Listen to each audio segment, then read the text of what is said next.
un invitado. Toque la puerta y entre, señor. ver. Adelante, adelante. ¿Cómo va? Guido Agostinelli, Bravo, fuerte el economista. aplauso. Lo aplaudimos Somos desde muy del acá. aplauso acá. Hoy estamos con perro, Guido. Hay rope. Guidito. ¿Cómo estás? ¿Bien? Bueno, gracias por venir.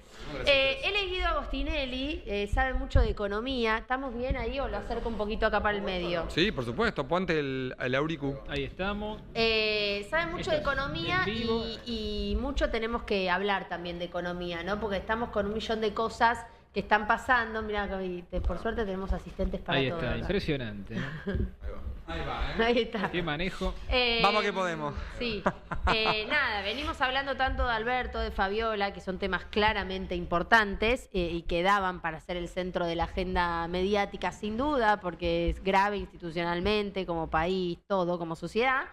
Pero bueno, también están pasando cosas en la economía argentina, ¿no? Que tienen que ver con estadísticas, con cómo está la producción, cómo está el consumo, cómo están las tarifas, y de todo eso queremos que charlar un poquito con vos. Muy bien. Muchas gracias. ¿Qué análisis haces de cómo estamos, por ejemplo, en este momento? En este momento, bueno, creo que un poco coincide la percepción de la calle en general con lo que está pasando. O sea, la verdad que la situación es mala. Como ya varios economistas venimos diciendo, el rebote en B no aparece.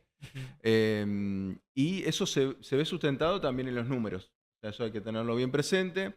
Un indicador que a mí me gusta mostrar mucho porque me parece que es un muy buen indicador del lado de la oferta, porque la demanda un poco nosotros percibimos que la demanda está caída, ¿no? Vamos a un almacén, hablamos con un almacenero, sabemos que las cosas están más o menos mal, pero del lado de la oferta estamos con un nivel de utilización de la industria, de sus capacidades, a un 54,5%, que esto es prácticamente como en pandemia.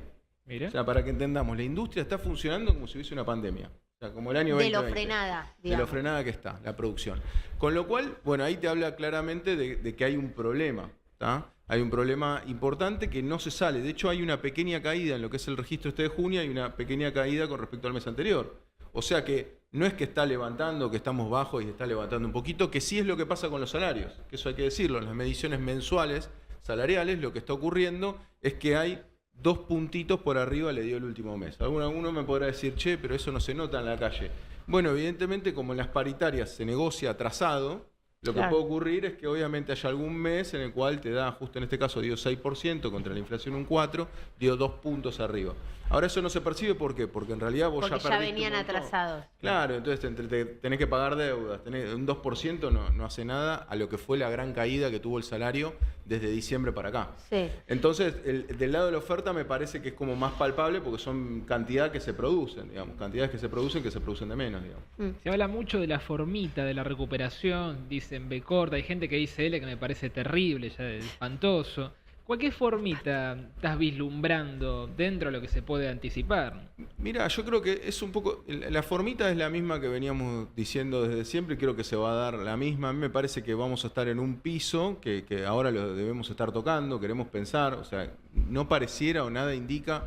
Si se levanta, aunque sea tan poquito el salario, pero algo, quiere decir que por lo menos estamos cerca de ese piso. Okay. Pero sí es muy probable que sea muy oscilante lo que pase de acá en más. Entonces que sea como un serrucho en ese piso, ¿no? Puede ser que dé una leve tendencia al alza porque la caída fue muy brusca. Claro. Y otra cosa que una vez se subestima es que en realidad cuando vos arrancaste en diciembre, no era que estaba genial.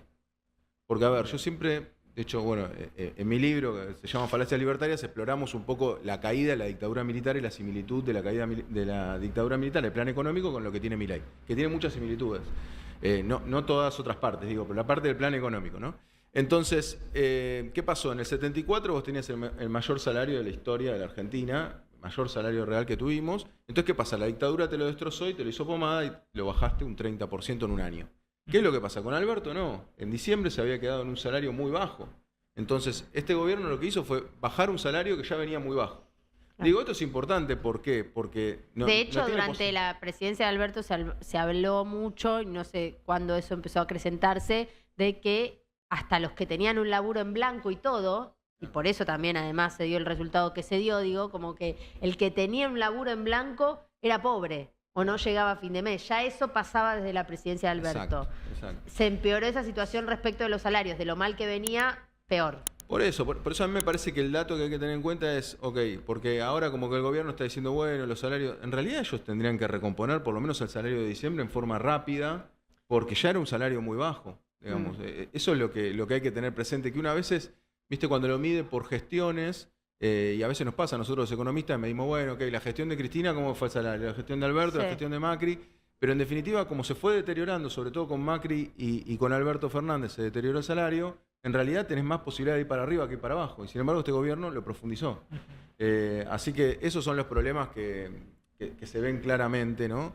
Sí. Y el gobierno parece festejar el tema de la inflación. Sí. Que también hay que decirlo, un dato que se dice poco, es que dio 4%, 4.0, dio la inflación del mes pasado. Y tengamos en cuenta que en capital dio 5.1. Sí. Por ende hay una brecha de un 27% entre una medición y la otra, que es de la más grande que por lo menos yo pude mirar rápidamente las brechas que se iban dando. O sea que evidentemente ahí no es que podemos decir que los datos están mal, pero sí podemos decir que es raro. Y que incluso cuando uno se mete en la medición del INDEC, lo que encuentra es que la medición en capital, que toma capital y alrededores, y lo que es el conurbano, da una diferencia muy grande con la medición que hace capital. O sea que ya es raro lo que está pasando en la inflación, por eso hay mucha gente ahí, de hecho, en general, que desconfía un poco. Que desconfía. Yo, cuando repasábamos los números respecto de la inflación, veíamos que lo que más había aumentado por encima de ese promedio del 4% era, entre dos cosas, eran las tarifas y la salud. Yo justo recibí ayer o anteayer la factura de la prepaga, ¿no? De la prepaga. Es tremendo lo que está pasando con esas tarifas, con las de los servicios y con el otro, y además como que pareciera que no hay un freno, que no estamos en lo más alto, que eso puede seguir subiendo. Y sí, aparentemente, digamos, a ver, lo que hizo ahí el gobierno fue atarse las manos, básicamente porque justamente a través de reglamentaciones de Secretaría de Comercio que le permitían interferir en este precio, dieron marcha atrás. Lo cual hace pensar que en realidad no queda muy claro cuál va a ser el destino de lo que son, por ejemplo, las prepagas, ¿no? Sí. Aparte y en cuanto a los servicios de energía, los servicios, a ver, lo que ellos están haciendo, lo que aparentemente, no sé si Caputo lo dijo abiertamente, pero es lo que se ve cuando uno analiza los números, que es que básicamente el mes que sabe que le va a dar un poquito más baja la inflación, mete aumento de tarifa. Claro. Entonces trata de compensar, regularlo. Cuando está recalentada la economía, y le va a dar la inflación un poquito más alto, que eso te puede pasar con el aguinaldo y demás, ahí frenan los aumentos o los suspenden. Entonces trata de hacer como un equilibrio en ir aumentando de a tramos a medida que la inflación vaya cediendo. Claro. Con lo cual nunca, por eso esta incertidumbre, ¿no? Y uno a veces ya pierde la cuenta, me pasa a mí, me imagino que a todos también, es el tema de, bueno, qué mes te aumentó, qué mes no, ya no sabés ni qué está pasando. Sabés que va a aumentar, pero no sabés bien qué mes. Sí. Es producto de que hacen este ajuste fino para ver cuándo aumentar y cuándo no. Siguiendo con lo que decía Lu, ¿no hubo una medida, un congelamiento de precios en cuanto a los aumentos de la prepaga? ¿No había una medida de gobierno o algo así que yo había leído? Sí, de hecho, retrotrajeron algunos precios. Ahí está. Claro, retrotrajeron algunos, se devolvió una parte y ahora aparentemente vuelven, pero en teoría ajustado por inflación, o sea que no podrían irse muy por demás. Acordémonos que los primeros 3 meses de inflación, que vos tuviste un 25, un 20, y después un 15 o 13%, si no me falla la memoria, ahí ellos ya habían aumentado un 100%. Claro. O sea, desmedido. Desmedido porque ellos decían que antes no le dejaban aumentar, entonces aumentaron todos juntos. Y después el gobierno se dio cuenta que ahí está la contradicción también de Milei, ¿no? Va a dar charlas al exterior y demás y dice, no, porque los monopolios son buenos, los oligopolios son buenos, la concentración económica, y en definitiva terminan dando marcha atrás. Acá no les funcionó. Sobre un sector que, claro, porque esto es lo importante. A ver, los precios tienen que estar liberados, podríamos discutirlo largo y tendido acá. Pero, a ver, si son 5 los tipos que nos ofrecen servicio, o se concentra sobre todo en 3, y bueno, es obvio que hacen un llamado, se ponen de acuerdo. Es que fue explícito igual como lo hicieron las prepagas. Hicieron un comunicado conjunto, más o menos, vamos a aumentar un 40%. Por supuesto. Fin. Por eso, la libertad... Es que eso es lo que para mí no entiende de raíz ideológica Milei, que hay que ver cuánto corrige en su accionar, que es que justamente la tendencia capitalista, que no es que pasa solo acá, y no lo digo como para atacar al sistema capitalista, ni mucho menos, yo lo que quiero decir es la tendencia es que vos competís y que en esa competencia el ganador tiende o a absorber a su competencia, claro, o quedarse o lograr ese mercado y tratar de sacar provecho de eso, ¿no? Uno, ¿por qué quiere ser un monopolio? ¿Por qué quiere concentrar? Porque puede fijar un precio más alto. Ahora, él lo que está diciendo es, están bien esos monopolios. Y bueno, ahí es un problema porque en Argentina está muy concentrada, ¿no? O sea, fíjense, no solamente para no caerles a lo de salud, la góndola de alimentos. Fíjense que son poquitas marcas. Sí. Entonces el precio siempre tiende a Y estar... ahí por eso siempre estaba como la intervención en algún lugar, ¿no? La ley de góndolas, que todas puedan tener el espacio adecuado, pues si no eran 3, 4 que se... Sí, hay un poco que te ata de manos. A ver, en mi modo de ver, lo que pasó con Argentina, y que me parece que en eso Milei sigue para adelante, que es un aliciente, es el tema de subvencionar la demanda, ¿no? O sea, yo te doy la tarjeta alimentar o te doy ciertos ingresos básicos para que vos te puedas alimentar. ¿Cuál es el problema? Que cuando vos no solucionás el problema de raíz, que son pocas empresas alimenticias que en definitiva terminan ofreciendo esos alimentos y son pocos los supermercados, también las grandes cadenas de supermercados, ¿qué es lo que ocurre? Bueno, vos das plata para que la plata vaya a esos oferentes y esos oferentes se siguen concentrando, siguen ganando dinero y no se resuelve el problema de fondo. El problema de fondo, ¿cómo se resuelve? En los países que logran desarrollarse en forma más eficiente, que puede ser, por ejemplo, el caso de las pymes en Italia, de Japón, Alemania, bueno, en realidad tiene que haber mucha oferta. Para que en realidad, si nos dan una tarjeta alimentar, yo tenga, no sé, 50 marcas de fideos para elegir. Entonces eso permite que las pymes se desarrollen. En cuanto a números, para ir a las generalidades de lo que está ocurriendo y hacer un mapa, ¿no? Porque vos te sentaste acá diciendo, bueno, la industria está en el momento de la pandemia, o sea, de lo frenada que está. El consumo ya sabemos que está a la baja. En un ratito vamos a ir a la calle a ver cómo se viene la compra de regalos para el Día del Niño. El campo, porque el campo aparecía entre los números positivos. ¿Eso es así? Y si es así, digamos, ¿qué impacto tiene en este mapa económico que estamos describiendo, digamos? Sí, correcto. El campo, tanto lo que es la actividad extractivista como la actividad agropecuaria, dan al alza. Por ende, un poco en consonancia con la pregunta del dibujito que va, hay algunos también que hablan como de una Y, como que se bifurca. Claro. Vamos a decir así, una Y invertida, ¿no? Como que de golpe hay algunos sectores que van para arriba, otros que van para abajo. Eso también es otra interpretación posible. Sí, los sectores, estos dos grandes sectores que vienen dando mejor, está bien que den bien, digamos, es algo positivo, pero ¿cuál es el problema? Que demandan poco trabajo. Ese es el problema que tenemos. Entonces, ¿por qué necesitamos que la industria funcione? Porque justamente si la industria funciona, vamos a tener mayor demanda laboral. Fíjate que, por ejemplo, por nombrar un año completo, en el año 2016, el primer año de asunción de Macri, baja retenciones, devalúa, o sea, tuvo una transferencia fenomenal al agro y, sin embargo, la incorporación de personal en el agro en el año 2016 fue nula. O sea, vos le podés dar todos los beneficios a un sector y ese sector no demanda trabajo. Claro. Entonces eso hace... Eso no hace que gire la rueda, digamos. En términos keynesianos, que tanto no le gusta a Milei. Sí, no le gusta nada. Nada le gusta. Lo que hace que la rueda no gire. ¿tá? Pero bueno, Milei tiene otra concepción, ¿no? Él quiere que la rueda gire mediante otra concepción en general, que es a través del ahorro, no a través del consumo. Bueno, sería largo explicar, pero quiero decir, en el método keynesiano y como Argentina creció, de esta manera no crece, digamos. Te pregunto por el bendito cepo que tanto se le pega, la gente a veces lo quiere. ¿Por qué no salió Milei todavía? Si había tirado un discurso casi como de día uno vuela, o sea, ¿qué vio que dijo, che, si lo sacamos ahora se nos puede llegar a complicar? ¿Y cuándo ves que lo pueda llegar a sacar en un futuro más o menos medianito, cercano?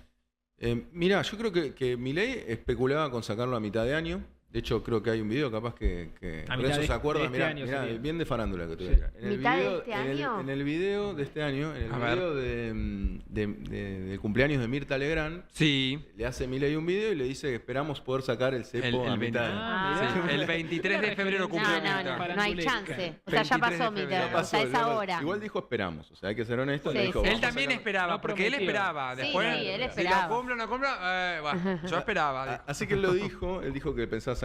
Lo cual acá también te habla de la cuestión, viste que él nunca asume un error, nunca y bueno, aunque sea podría decir, ¿no? Digamos, esperaba sacarlo a mitad de año, se complicaron las cosas, bueno, lo voy a sacar evidentemente más adelante, obviamente eso no lo dice. Punto para ahí. ¿Hay algún presidente que admita un error? Que tenga autocrítica. Bueno, es bueno. No, digo, pero no puntualizarlo, pero me gustó la frase, dije, Milei no admite error. ¿Hay algún presidente que haya admitido un error?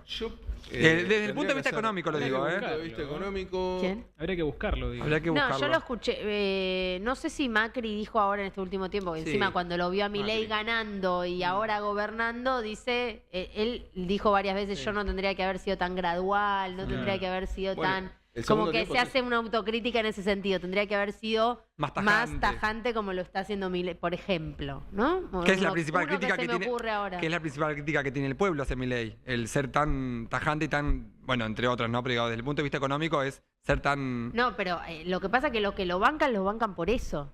Por supuesto, Los, pero- los que lo Por el critican, los no gradualismo. critican Lo sé, por el eso. no Y los gradualismo, que no lo lo sé, bancan, pero- lo bancan por eso también. Porque está haciendo así. O sea, todo en uno, todo junto. Y si te gusta bien y si no te gusta mal.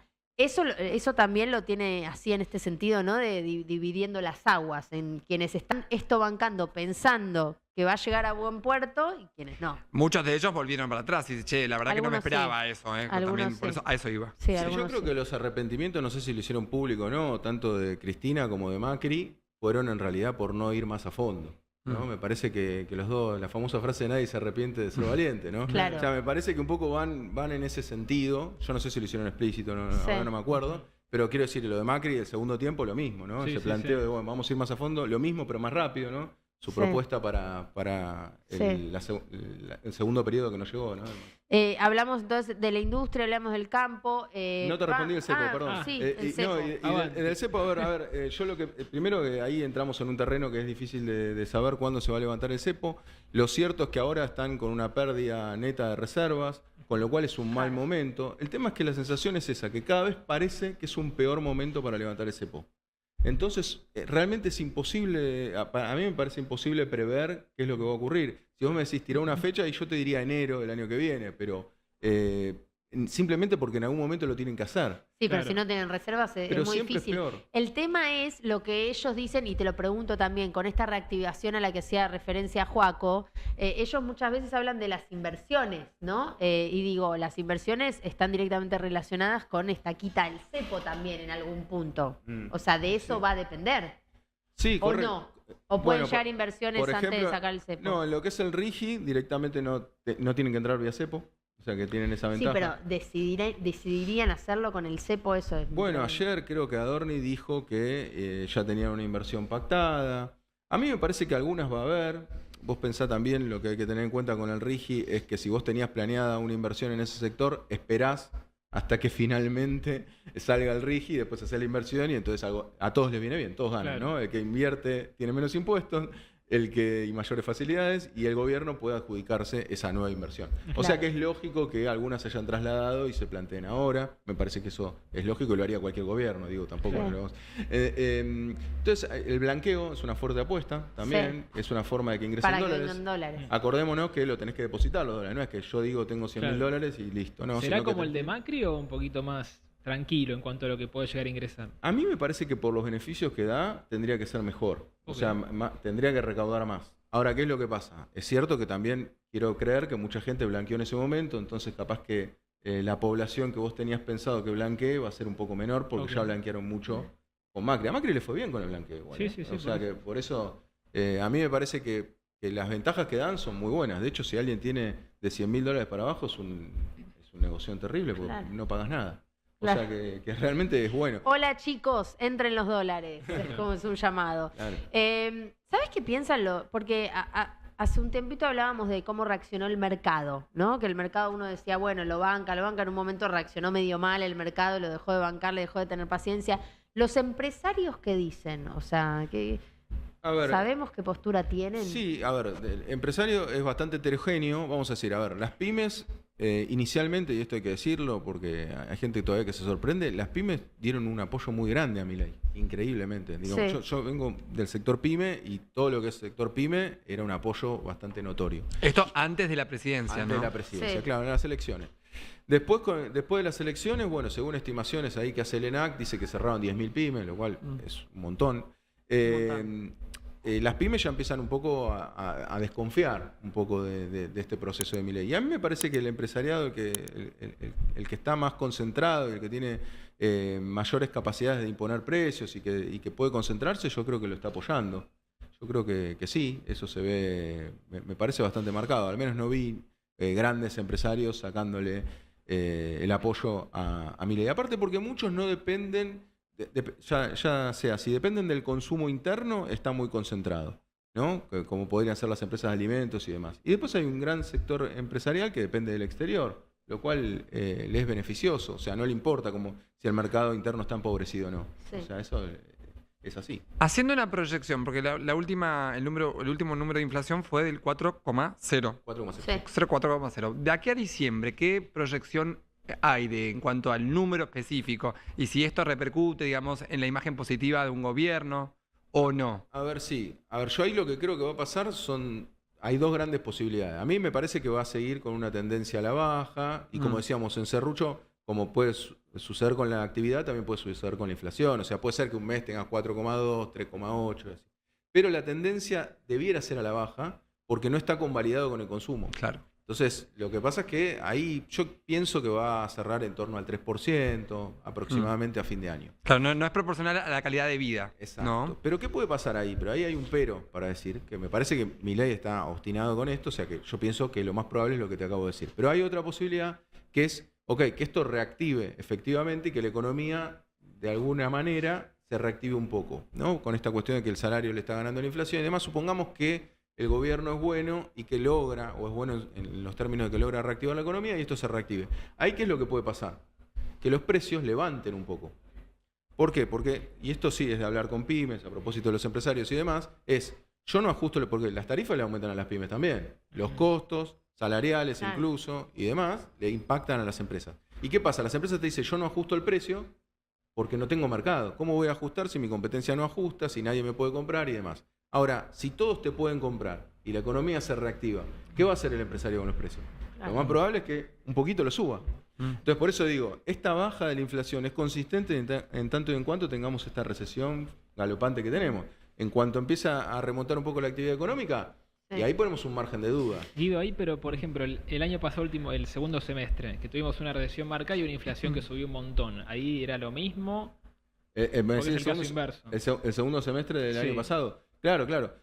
Ahí lo que vos tenés es, primero tenías una economía recalentada, porque es lo que Milei llamaba plan platita o lo que fuera. O sea, había sectores que sí recibían dinero y a su vez un poco se generaba esta lógica que contábamos antes. Bueno, recibo dinero, voy al súper y le compro a las mismas empresas. Entonces esas empresas, ¿qué hacían? Ajustaban los precios lo máximo que podían. Entonces en la medición de inflación te da el alza. Claro. Pero si vos te fijás, lógicamente servicios estaba bastante pisado. Sí. Igual sí, efectivamente, la inflación puede levantarse con recesión, puede levantarse sin recesión, digamos. En este caso la están achicando por el lado de una recesión galopante.